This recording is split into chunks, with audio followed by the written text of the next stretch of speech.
Apocalipse capítulo 5, do versículo 9 ao 12, diz o seguinte: E cantavam um novo cântico, dizendo: Digno és de tomar o livro, de abrir os seus selos, porque foste morto e com teu sangue nos compraste para Deus, de toda a tribo e língua e povo e nação. E para o nosso Deus nos fizeste reis e sacerdotes, e reinaremos sobre a terra. E olhei e ouvi a voz de muitos anjos ao redor do trono, e dos animais e dos anciãos, e era o número deles milhões de milhões e milhares de milhares, que com grande voz diziam: Digno ao Cordeiro que foi morto, de receber o poder e riquezas, e sabedoria, e força, e honra, e glória, e ações de graças. E oremos. Amado Pai, obrigado pela Tua palavra, ajude-nos agora a entendê-la de forma clara, que o Teu Espírito venha nos ensinar, que o Senhor abençoe o nosso ouvir e o meu falar esta noite. Nós pedimos isso em nome de Jesus. Amém. E vamos sentar esta noite, e nós vamos dar uma pausa no nosso estudo sobre o Espírito Santo por algumas semanas, não sei exatamente quantas, mas vamos abrir essa janela e vamos estudar um pouquinho sobre escatologia. O texto que nós lemos agora há pouco, lá em Apocalipse, em específico o finalzinho no versículo 9, onde fala que nós somos comprados para Deus de toda tribo e língua e povo e nação, e fomos comprados para sermos reis. Está dizendo aqui, versículo 11, 10. E para o nosso Deus nos fizeste. Nós somos feitos reis e sacerdotes. Outro dia falamos sobre sacerdotes, mas aqui fala que nós vamos ser reis. E reis sacerdotes, não é que vai ser rei e sacerdote. O que aqui está dizendo é: vocês serão reis sacerdotais. Tá? É uma qualidade do rei, desses reis, é que nós teremos a função de sacerdote. Então, reis e sacerdotes, e reinaremos. Se nós vamos ser reis sacerdotais, reis sacerdotes, o rei faz o quê? Reina. Então, está falando sobre nós, os que foram comprados por Cristo, os crentes, os salvos. Nós vamos reinar aonde? E reinaremos sobre a terra. Se você é salvo, você sabia que um dia você, talvez, vai reinar sobre a terra? Por que talvez, pastor? Porque esse reinar, a qualidade do reinar, a intensidade do reinar, a posição do reinar, vai depender muito do que ocorrer no tribunal de Cristo, que vai ser o primeiro evento logo após o arrebatamento. E enquanto a terra aqui vai estar na tribulação e grande tribulação, nós estaremos 3 anos e meio lá no céu, tendo o tribunal de Cristo, depois disso as bodas. Tá? Mas, enfim, vamos reinar sobre a terra. Então, nós vamos reinar sobre a terra. Eu pensei que Jesus ia reinar. Jesus vai reinar. Tá? Mas eu trouxe esse texto aqui para perguntar o seguinte: como entender esse texto e todas as suas ramificações sem ter um bom conhecimento, entendimento de escatologia? Você não entende. Não faz sentido. É confuso. Gera muita confusão. Então, se nós não temos uma posição escatológica correta, um entendimento aprofundado, o que acontece é que cria-se uma brecha para um monte de falsa doutrina, um monte de heresia, confusão mil. E tem muita confusão. Porque textos assim, eles precisam ser bem fundamentados, e isso é necessário para ter um bom entendimento escatológico. O texto que nós lemos acima, abram para Apocalipse 1. Tá? Primeiro, lemos o versículo 5, vai para o primeiro capítulo. Tá? Escatologia é algo que Deus quer que saibamos a respeito. Deus quer que você e eu entendamos sobre escatologia. Tá? Muita gente foge, corre, tem medo. Eu já ouvi pessoas falar que eu nem leio o livro do Apocalipse, eu nem leio porque eu tenho medo. Não é para ter medo. Deus escreveu para a gente ler. Tá? Nós vamos, não é outra coisa, não é só Apocalipse que lida com a escatologia. Nós vamos ver isso no decorrer do estudo. A Bíblia inteira, desde o início, toda a Bíblia traz assuntos da escatologia. Mas olha comigo lá no Apocalipse 1, versículo 1, eu vou ler do 1 ao 3, acompanhem comigo, onde o texto que nós lemos lá em Apocalipse 5, agora há pouco, sobre reinar, sacerdote, rei na terra, tal coisa. Pois bem, aquilo é uma profecia, aquilo é uma revelação que Deus deu ao apóstolo João, para o apóstolo João passar para as igrejas, e por isso nós temos ela hoje. Então não é para fugir do tema, ou ter medo do tema. Mas olha o que fala lá em Apocalipse 1. Diz assim: revelação de Jesus Cristo, a qual Deus lhe deu, para mostrar aos seus servos as coisas que brevemente devem acontecer, e pelo seu anjo as enviou, e as notificou a João, seu servo, o qual testificou da palavra de Deus e do testemunho de Jesus Cristo e de tudo que tem visto. Bem-aventurado aquele que lê e os que ouvem as palavras desta profecia e guardam as coisas que nela estão escritas, porque o tempo está próximo. Então veja só, no versículo 1 fala revelação de Jesus Cristo. Está dizendo, tudo aqui no livro do Apocalipse é uma revelação. É uma revelação que Jesus Cristo está dando. E de onde é que foi Jesus pegou isso? Do Pai, é o que fala o versículo 1. Ele recebeu do Pai, passou para João, João passou para a gente. E aí ele fala, no versículo 3, bem-aventurado aquele que lê e os que ouvem as palavras desta profecia. Então é uma revelação e é uma profecia dada por Deus para Jesus, para João, para nós.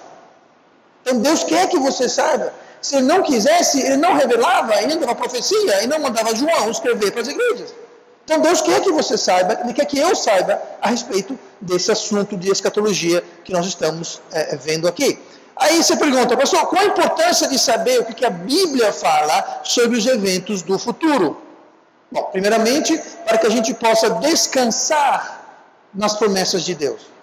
Você não vai descansar na promessa de Deus se você não as conhece. Tá? Segunda coisa, para que nós possamos servir a Deus enquanto há tempo. Enquanto há tempo. Um dos maiores erros que um crente pode fazer é o seguinte: eu vou servir Jesus depois. Eu vou fazer isso mais tarde.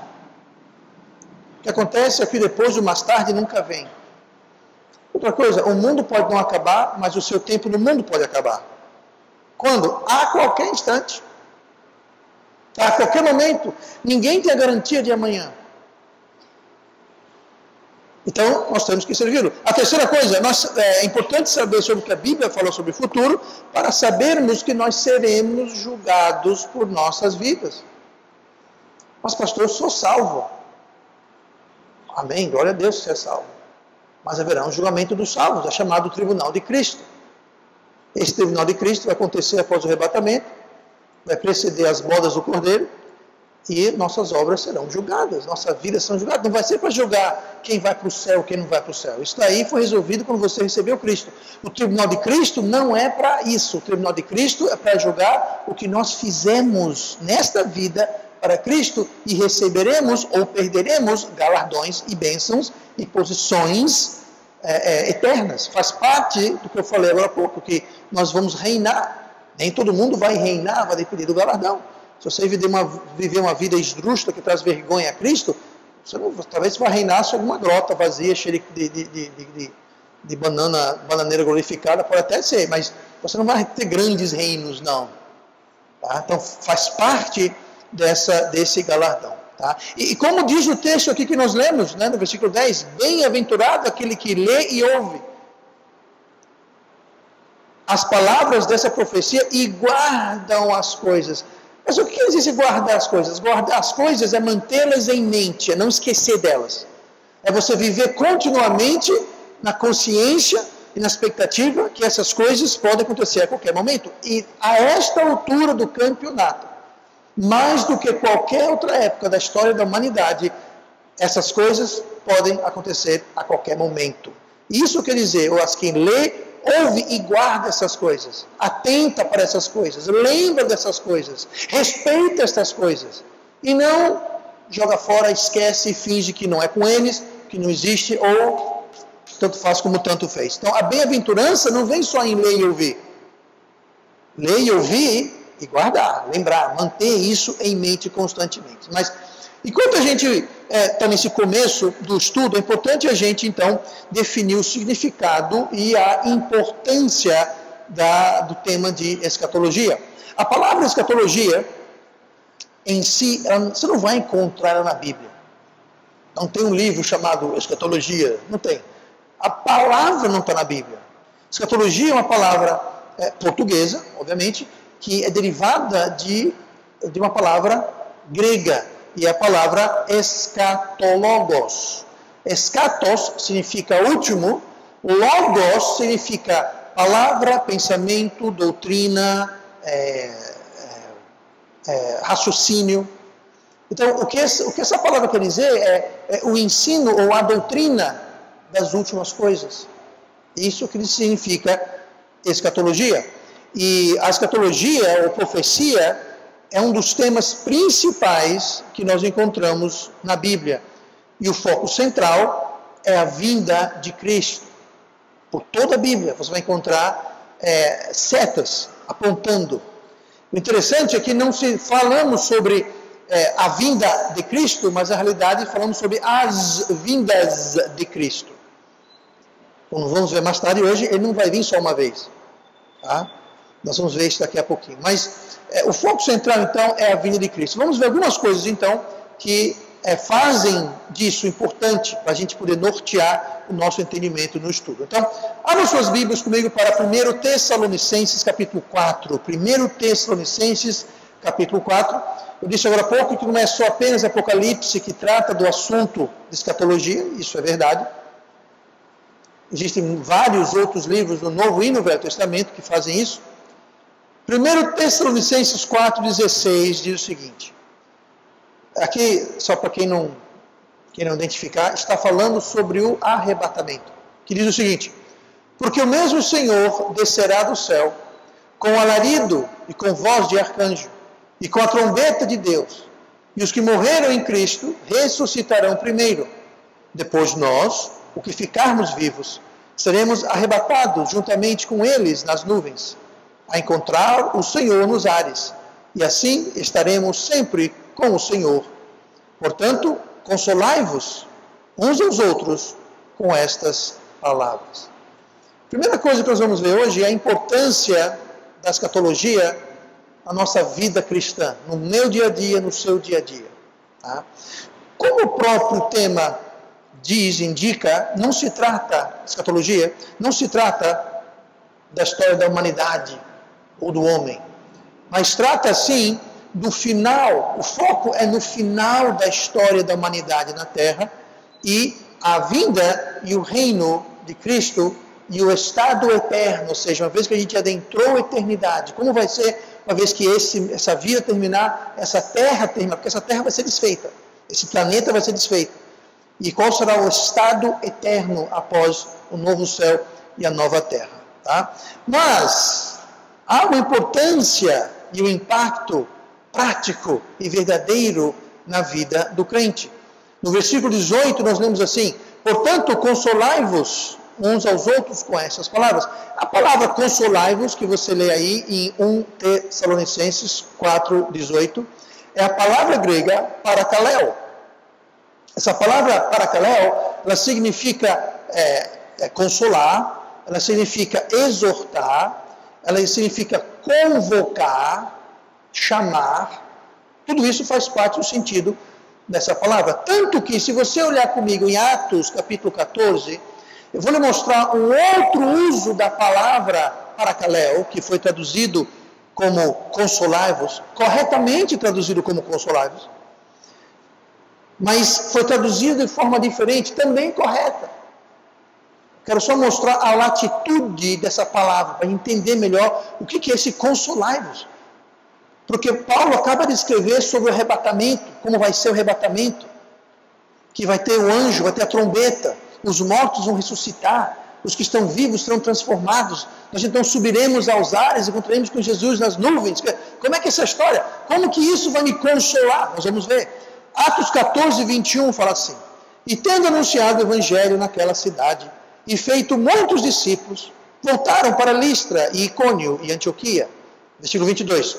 confirmando o ânimo dos discípulos, exortando-os a permanecer na fé, pois que por muitas tribulações nos importa entrar no reino de Deus. Tá vendo essa palavra exortando-os? Essa palavra exortando-os é a exata mesma palavra que é usado lá no consolai-vos. Então você veja, quando fala lá em 1 Tessalonicenses 4,18, consolai-vos uns aos outros, não é só apenas para a gente ficar, não, também. Para a gente consolar, a gente confortar, animar, mas consolar também quer dizer exortar. Mas o que é exortar? É você incentivar, é você reforçar, é você dar puxão de orelha, é você dizer, vamos lá, vamos nessa, não pare, agora, vamos. Isso seria exortar. Como consolar. É consolar no momento de dificuldade. E como Paulo falou em Atos 14, Paulo não, foi Lucas que escreveu o que Paulo falou, mas ele falou, estavam exortando-os porque haveriam de haver o quê? Dificuldades. Na vida cristã, se você não perceber isso ainda, haverá dias difíceis. Paulo estava consolando, exortando os crentes, porque ele disse, haverá dificuldades. E quando nós temos dificuldades, nós podemos então nos exortar, nos consolar uns aos outros com o fato de que a qualquer momento, qualquer instante, nós vamos ser arrebatados, levados deste mundo. Sabe, quando você for arrebatado, todas as suas dívidas vão ficar. Não precisa sair por aí fazendo um monte de dívida, não é isso que eu quero dizer. Tá? Mas seus problemas no trabalho, na escola, todos os seus problemas vão ficar para trás, você vai subir. Agora, dependendo de como você viveu essa vida aqui, você vai subir para ser julgado por Cristo. Em alguns casos, você vai querer ter suas dívidas, em vez de encarar o Salvador e prestar contas da sua vida. Era melhor lá embaixo, eu acho melhor lá embaixo, porque lá embaixo, pois é. Eu tenho uma visão que muito crente vai estar assim, ó, segurando o pé, levantando, Jesus puxando ele. Não quero, eu estou pronto. Teve sua chance, querido.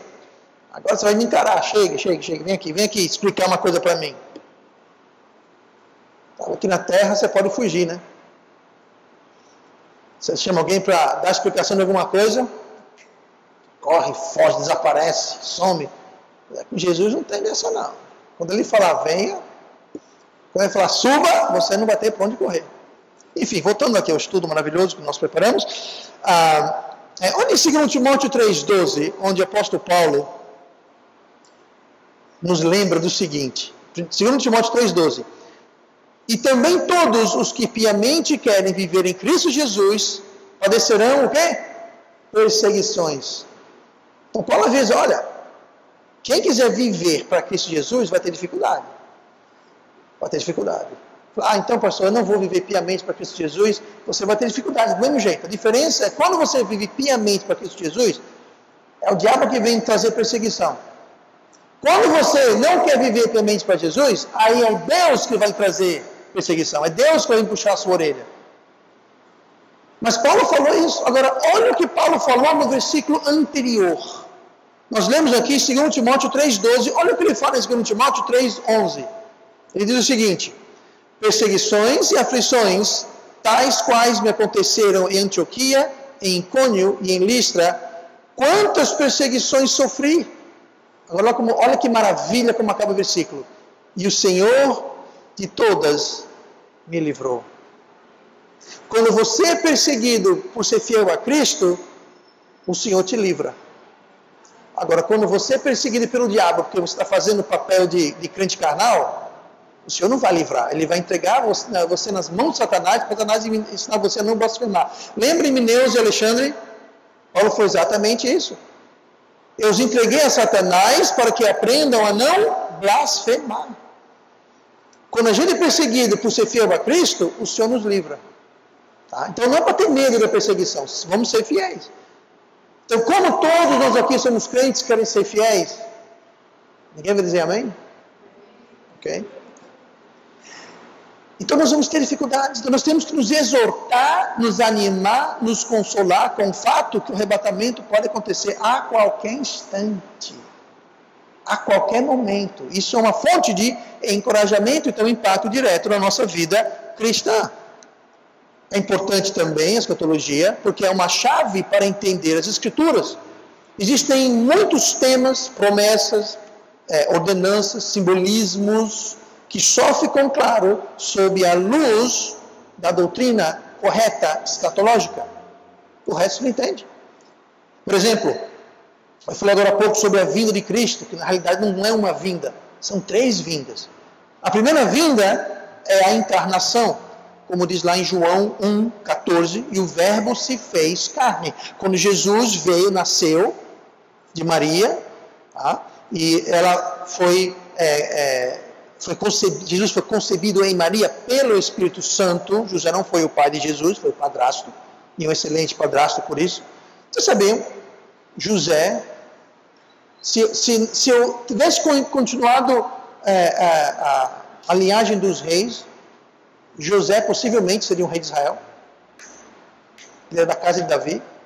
Pois é. José foi muito honrado. Mas enfim, voltando ao estudo. Mas a primeira encarnação foi a primeira vinda. A segunda vinda não vai ser bem uma vinda, porque ele não vai colocar os pés no chão. Ele vai vir nos ares, como a gente leu agora há pouco, segundo Tessalonicenses. Isso, é claro, é o arrebatamento. No arrebatamento, Jesus vai vir nos ares. Tá? Se vai ter nuvens ou não sei, vai depender do clima no dia, mas vai ser nos ares. E nós vamos subir. Ou seja, ele não vai botar pé no chão. Ele vai vir nos ares, nós vamos encontrar com ele nos céus. Essa seria a segunda vinda, você poderia dizer, apesar que tecnicamente ele não vai vir botar o pé no chão, mas ele vai vir buscar a igreja. E a terceira vinda, a segunda em que ele bota o pé no chão, é quando ele vai voltar com toda a igreja, com todos os crentes e todos os seus anjos, para iniciar o milênio. Isso vai acontecer no final da grande tribulação, no final dos 7 anos, que seguem o arrebatamento. Então nós temos 3 vindas: a encarnação, o arrebatamento e a volta à terra com a igreja para reinar durante o milênio. Tudo isso só pode ser entendido corretamente à luz da doutrina escatologia. É importante também porque é destacado nas Escrituras. Se um tema é destacado nas Escrituras, demonstra então a importância que tem a nós e que Deus decidiu incluir para que nós saibamos. Por exemplo, só no Novo Testamento são mais de 300 referências à volta de Cristo para a sua igreja ou com a sua igreja. Para a sua igreja vai ser no arrebatamento, com a sua igreja quando ele vier para reinar, pé na terra. Ele vai subir no mesmo lugar que ele vai descer no mesmo lugar que ele subiu, Monte das Oliveiras em Jerusalém. Quem aqui já esteve em Israel? Levanta a mão. Eu já estive lá. Nunca estive no Monte das Oliveiras, mas eu estive perto. Mas se você nunca esteve lá, você é salvo, um dia você vai estar. Se você for arrebatado, você vai subir nos ares. Mas quando você voltar para a terra, você estará seguindo Jesus, você estará cavalgando um cavalo branco. Pastor, eu não sei cavalgar. Vai aprender. Eu tenho medo do cavalo. Vai perder. E você vai voltar com ele aonde? Para o Monte das Oliveiras. Você vai ver toda aquela que maravilha. De graça. De graça. De graça é bom, né? O que tem a ver com isso tudo? Tudo. Tá? 300 referências sobre a vinda de Cristo para a sua igreja e com a sua igreja. Encontramos referências em Mateus 24 e 25, Marcos 13, Lucas 21, 1 Coríntios 15, 1 e 2 Tessalonicenses, e aí vai. São muitas referências. Por quê? Porque é um tema muito importante.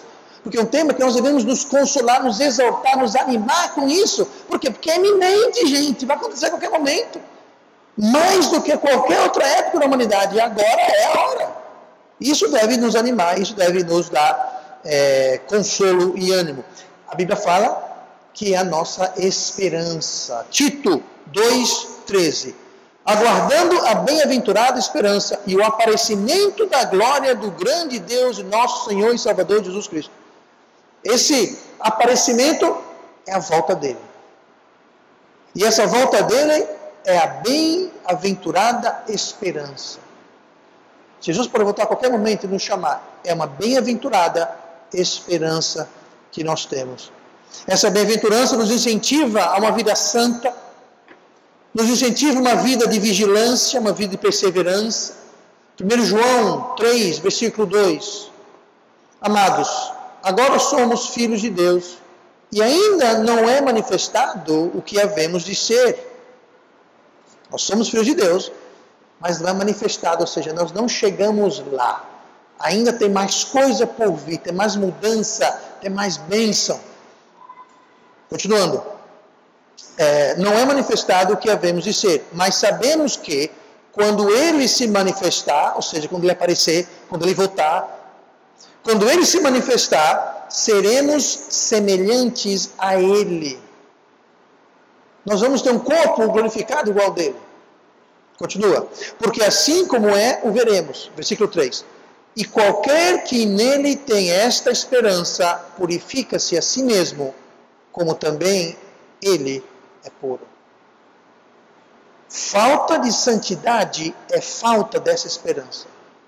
Por isso que a Bíblia fala, exortai-vos, consolai-vos uns aos outros. Porque se você tem essa esperança, se você tem essa expectativa, aqui fala que aquele que tem essa esperança se purifica como ele é puro. Então, falta de santidade na vida é uma falta de esperança, que pode ser porque você não sabe.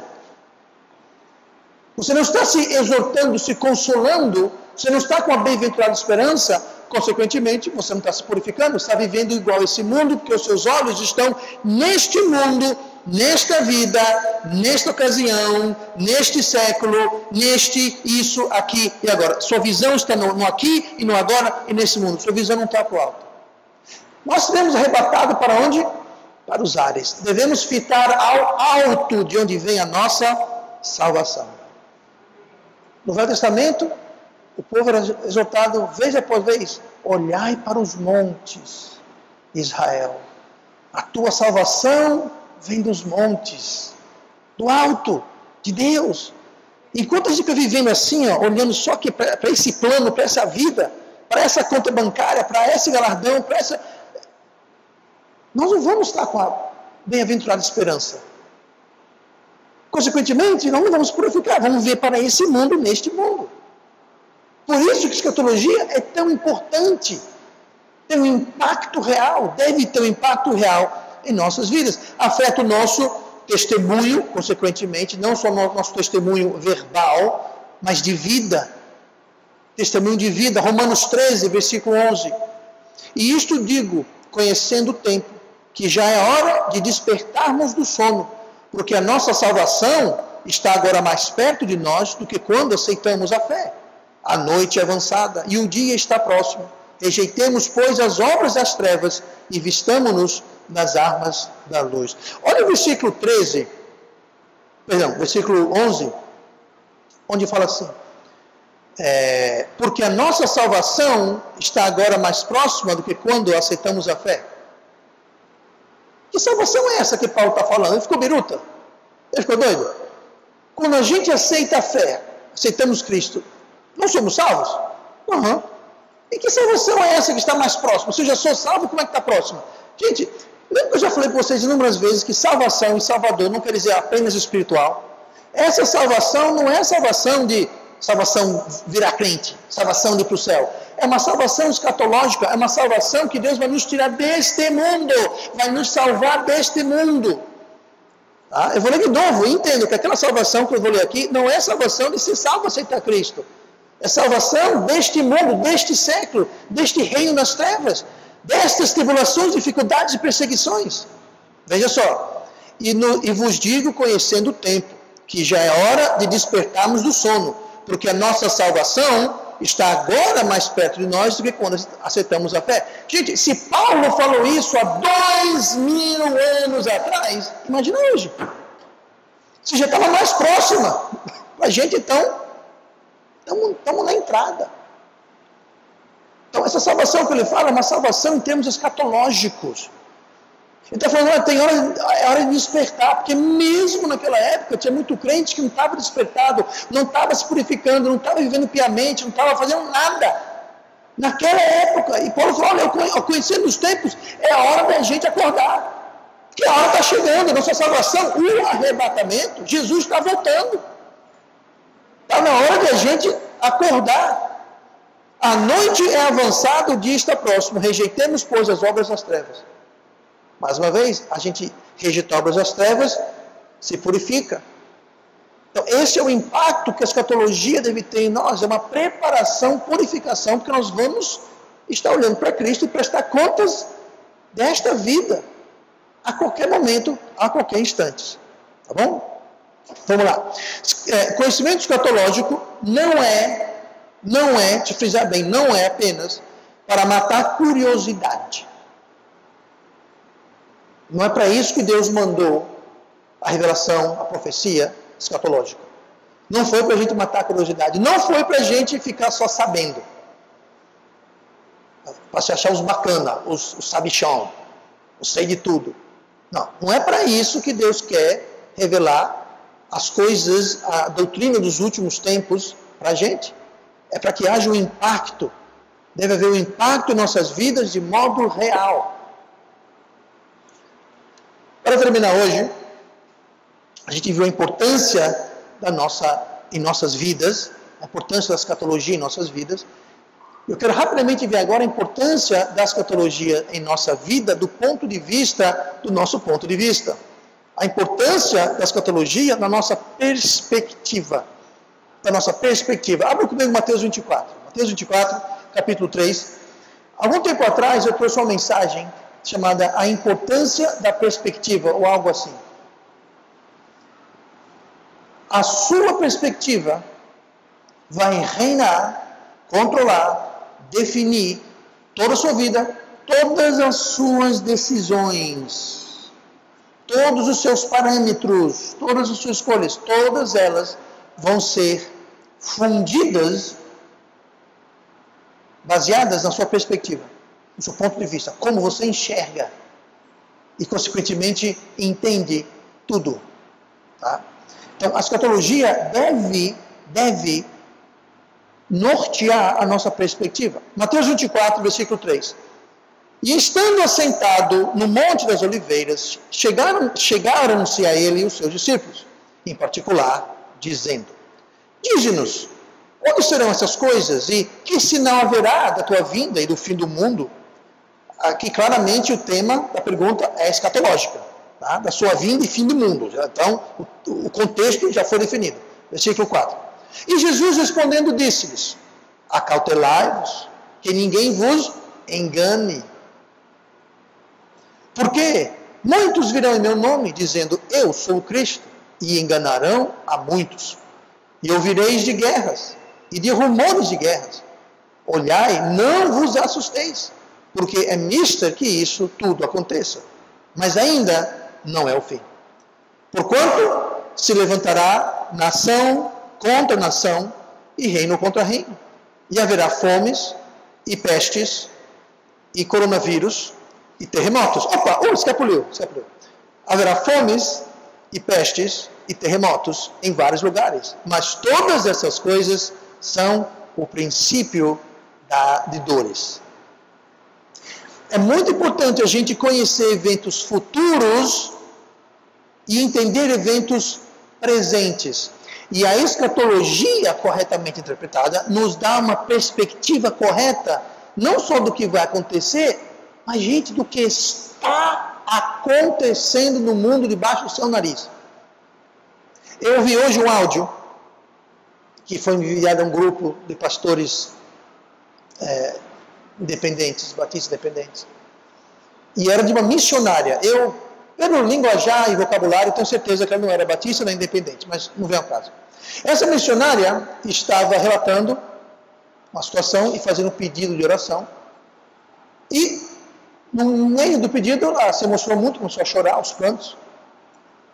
O que era, pastor? O que era? A situação, ela está na Itália, no norte da Itália, na Lombardia, logo um pouquinho sul dos Alpes, e relatando como lá as igrejas estão fechadas, as escolas estão fechadas, os hospitais estão fechados, ninguém pode sair de casa, não podem sair daquela área, não podem sair do país, não podem viajar para a cidade vizinha, e se tem alguma doença, não vá ao médico no hospital, chame, ligue que eles vêm na sua casa, você não pode nem se reunir em casa, porque está todo mundo com medo. Essa irmãzinha estava em pânico, chorando. As igrejas estão fechando, o povo já estava, agora está pior, porque não pode ser louco, blá, blá, blá, blá. Aos prantos, chorando, desesperado. Eu falei, gente, Vontade de ligar para ela e falar, irmãzinha, leia lá o que a Bíblia fala. Aí tem outra coisa interessante. Eu não sei os dados exatos para o Brasil, mas nos Estados Unidos, são 59 pessoas infectadas, morreram 10, 12 com essa coronavírus. Muito triste, especialmente para quem morreu, seus familiares e que está infectado. Mas só para a gente parar com o pânico. A gripe, infecta centenas de milhares, e o ano passado matou 146 mil americanos. Fecharam escolas, igrejas, fábricas, pânico, máscara, luva, álcool em gel, aqueles macacões de proteção. Gente, calma. O governo italiano, eu te garanto, fez essas atitudes todas, por quê? Porque a imprensa está...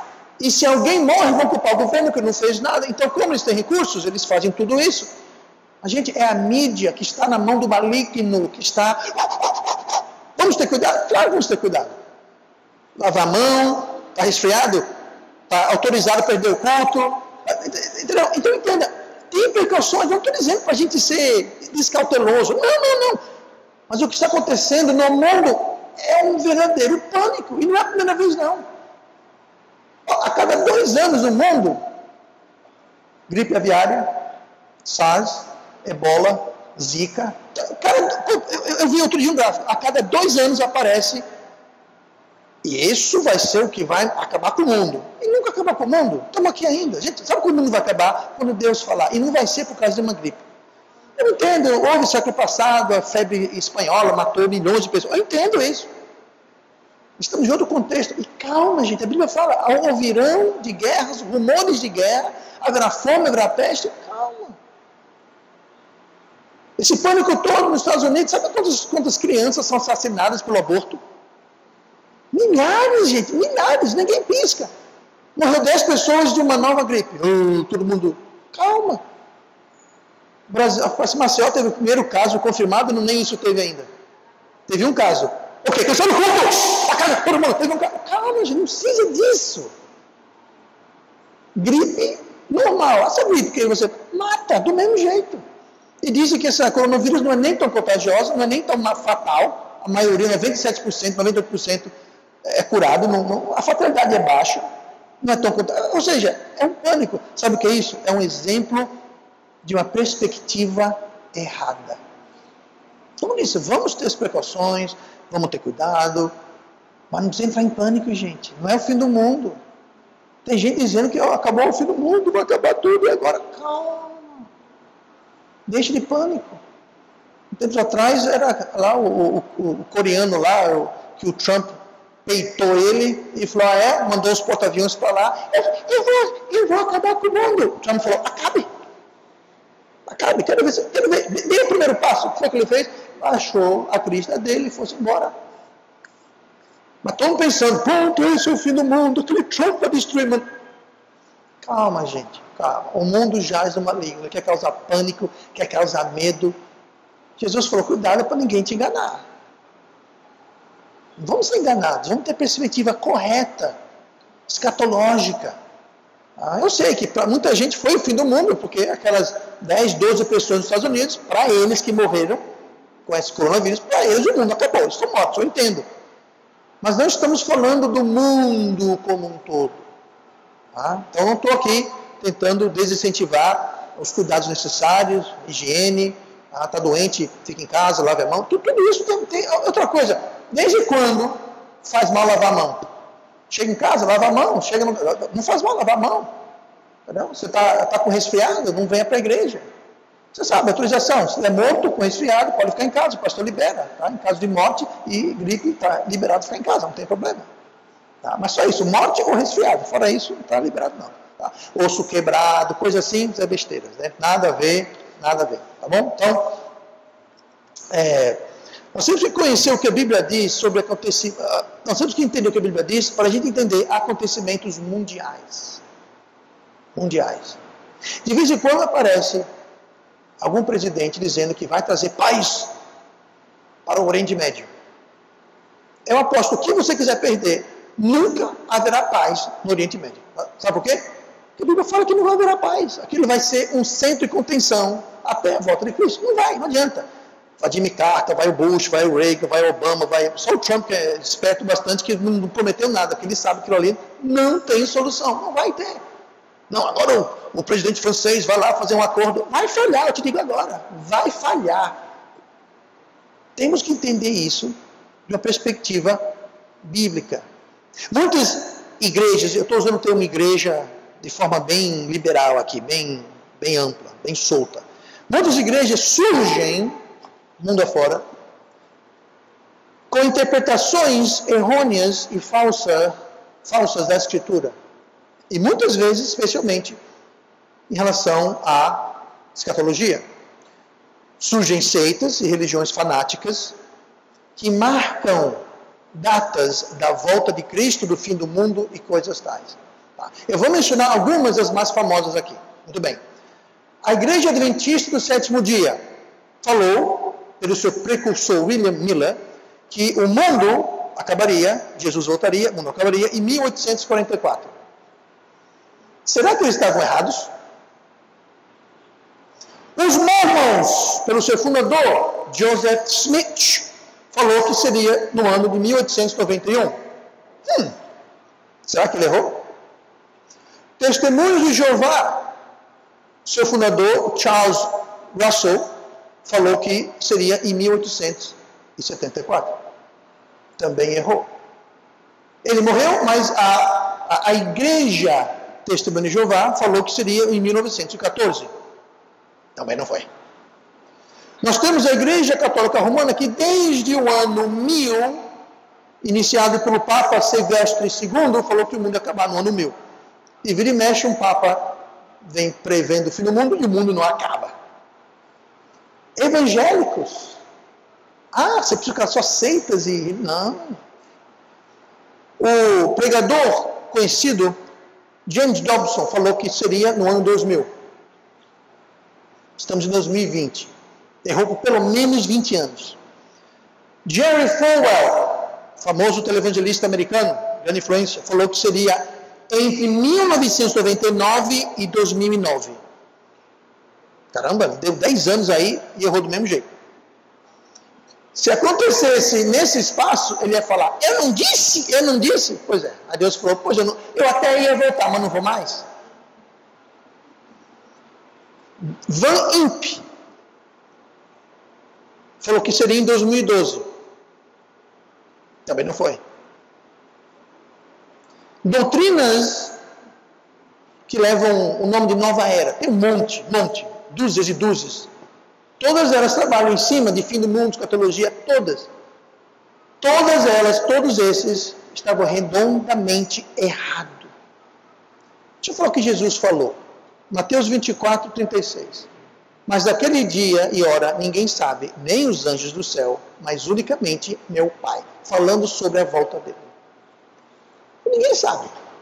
Os anjos não sabem, o profeta não sabe, ninguém sabe. Agora, essas pessoas acharam que elas sabiam. Eu fico impressionado, são pessoas que deveriam ter pelo menos um mínimo de conhecimento. Teve outro, alguns anos atrás, não sei se lembram, vira e mexe tem alguém que começa a dizer essa história, o mundo vai acabar, Gente, ninguém sabe o dia, ninguém sabe a hora. Versículo 42 de Mateus 24, vigiai, pois não sabeis a que hora há de vir o vosso Senhor. Não sabemos, por isso que devemos nos consolar, nos exortar, porque nós não sabemos a hora.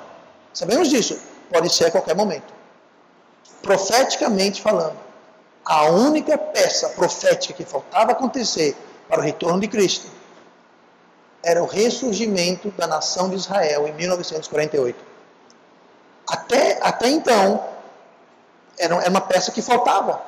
Falava que Jesus ia voltar e a nação de Israel, mas o povo coçava a cabeça e falava, mas Israel sumiu do mapa há 2000 anos.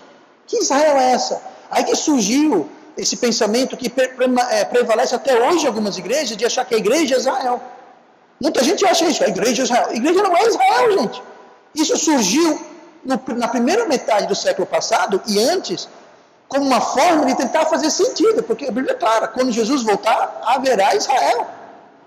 A Bíblia fala sobre os 144 evangelistas judeus que vão levar o evangelho durante a tribulação. Como é que vai ter judeu na terra, na tribulação, se não tinha judeu desde o ano 0? Como é que funciona? O ano 30, ano 60, mais ou menos. Como é que é isso? Não fazia sentido. Então, para fazer sentido, criou-se uma teologia de querer equiparar a igreja com Israel. Pronto, resolveu o problema. Resolveu esse, mas criou um monte de problema. Quem já viu igrejas que tem assim na frente a bandeira de Israel? Gente, eu já estive em Israel. Em Israel, se você fica em pé numa praça pública, começa a pregar o evangelho, eles te prendem. Eles não são amigos do evangelho. Não são amigos. Você não pode entrar em Israel como missionário. Eu conheço colegas meus, não vou dizer que são amigos, mas eu os conheço.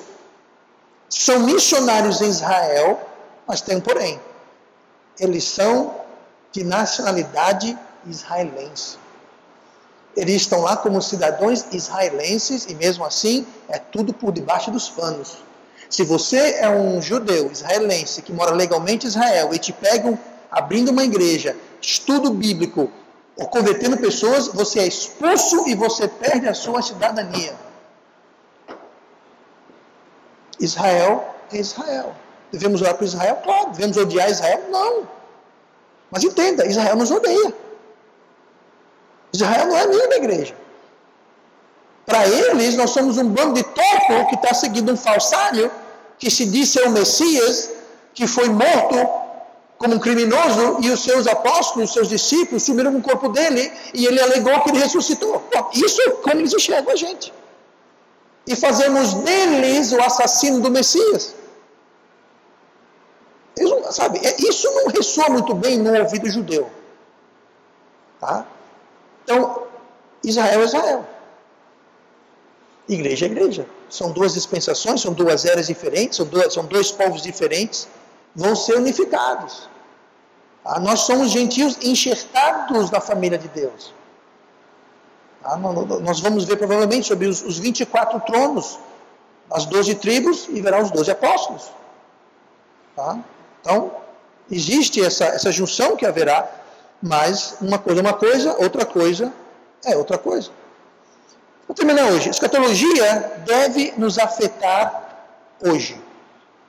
Não é uma coisa para a gente ficar sabendo o que vai acontecer amanhã, depois e assim. Não, é para ser hoje. Como a gente enxerga o mundo hoje, como a gente interpreta a nossa perspectiva do mundo, dos acontecimentos atuais. Muitas vezes você lê o jornal, assiste o noticiário. Está acontecendo, gente. A Bíblia está acontecendo ao vivo. O mundo que entra em pânico. O crente fala, meu Deus tinha razão. A minha Bíblia está certa. Está acontecendo exatamente. Consolai-vos, exortai-vos uns aos outros com estas palavras. Olhar para o alto, não ficar olhando só para a terra. Olhar para o alto, ter a bem-aventurada esperança. Vamos nos purificar, vamos nos preparar, porque a qualquer momento ele vai voltar. Tem muita gente que está assim, porque é para... Aí você vai ouvir uma voz como de muitos trovões e muitas águas. A pessoa, a sonoridade daquela voz, chamando o seu nome. E eu vou estar lá atrás, empurrando. Nem pense em correr. Uma voz de muitos trovões e muitas águas falando. Por quê? Aí você preenche qual a pergunta que vai ser feita. Aí você vai responder o quê? Pois é. Isso vai acontecer. Vai.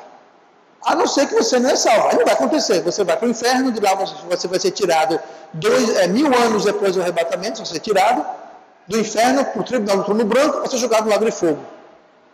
Não é muito divertido isso, gente. Mas quem não é salvo é isso. Sai dessa vida e vai para o inferno, que fica embaixo dos nossos pés, sempre da terra. Vai ficar lá até o julgamento do trono branco, que vai acontecer no final do milênio. Você vai sair de lá Eu imagino muita gente vai dizer, oba, era o purgatório, passou esse tempo todo, mas agora estou saindo, trono branco. Aí vai ser julgado e lançado no lago de fogo. Vai ser pior do que o inferno. Se é que existe pior, mas vai ser pior. Ou você aceita Cristo, encara ele no julgamento, no tribunal de Cristo, como salvo, como futuro morador do céu, perdoado, salvo pela graça, lavado pelo sangue.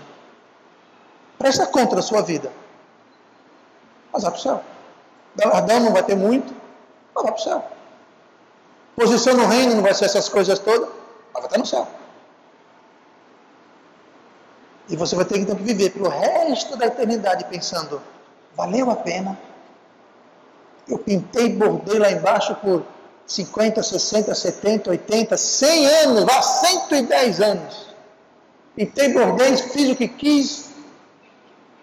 Agora, para o resto da eternidade, eu vou ter que viver com as consequências. Porque é céu, não é inferno.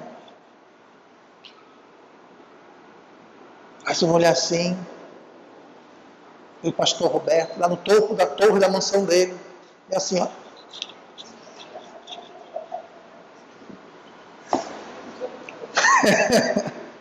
Ou não, vou olhar para o seu lado e falar, pastor Roberto, você aqui também na grota? Pois é, quem diria? Quem sou eu para dizer nada? Pois é, gente. Esse dia vai acontecer. Por isso que devemos nos exortar, nos consolar, nos animar. Porque isso é verdade. É por isso que a Bíblia fala tanto nisso. Para não chegar lá e, não sabia. Não soube porque não quis, porque está tudo aqui, ó. Muita gente vai dizer, eu não sabia. Porque não foi para a igreja. Porque não é a Bíblia. Porque não foi no canal do YouTube da Igreja Batista Metropolitana e assistiu a série. Porque não sei. Vamos orar. Senhor nosso Deus, obrigado.